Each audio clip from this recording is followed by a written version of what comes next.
You don't have to give an exact figure, but it's a better story if you do. How much was 420. How much was the contract you turned down with WWF to just be done with it? You had to be done with it?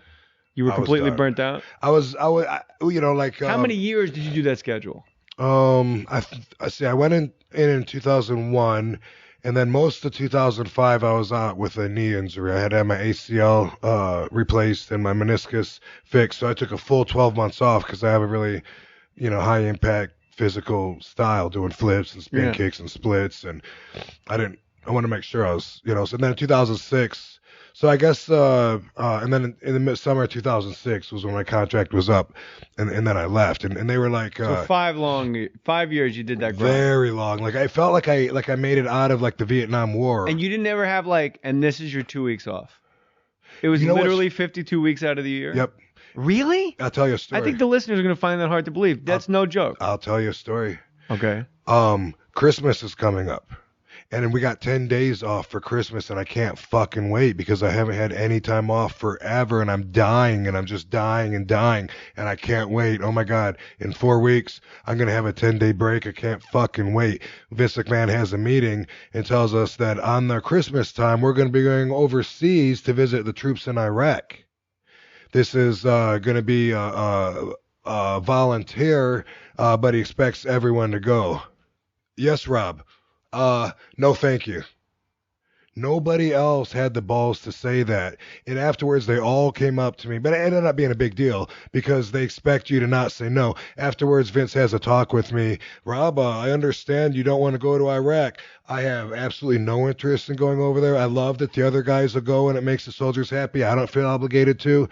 And he goes, well, is it a political issue? I said, no, it's a fucking 24-hour ride in a fucking flying warehouse to be in a desert. I don't even want to fucking go to Ohio tomorrow to the fucking card. I want to go home. What the fuck do I want to go over there for? I have no interest in it.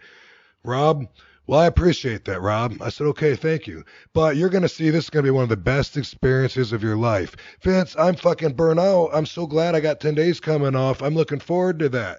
Rob, I see your frustration. Talk to some of the other guys that have been over there. Hear their stories.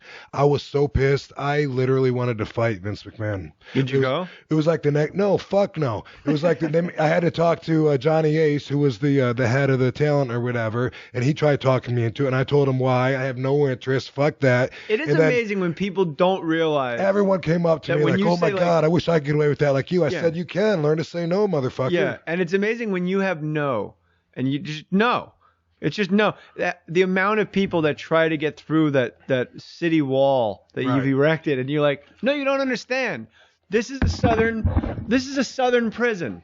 This is the city limits. This is an iron curtain. Like there's not. I'll say it sometimes. People like I have to explain this to you. Nothing you say can possibly change my mind, and they just keep going. Right.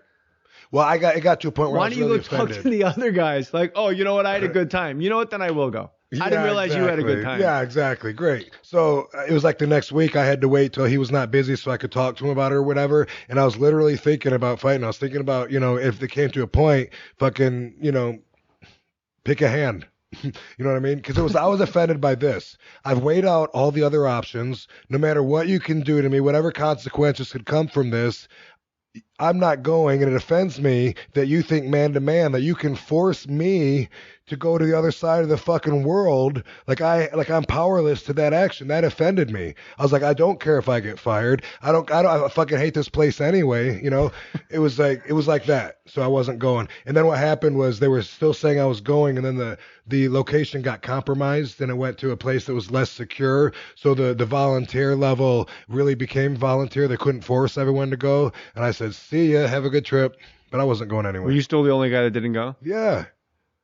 And everyone else was like, well, I wish I could get away with it like you. Because I got away with a lot, but that was just because I'm me. I'm late every day. I'd hang out in my car every fucking day. I mean, I've been doing that 20 years, and it's not because I feel like I have the leverage, but obviously they feel like I'm worth it being there, Look, the match starts at 7. I'm late every day. Maybe you should start the match at 8:45. Because apparently I'm on RVD they would time. fine me. Like, you got to be there at 1 o'clock. If They you're there, fine you, really? Yeah, if you're there at 1:15 or 1:20, you'd get fined sometimes. Or if you miss a meeting that you didn't know about that they did all of a sudden, yeah, but not really late. But I mean, like there's a few of us. Jeff Hardy's one of them too. He's not going to be the first guy there.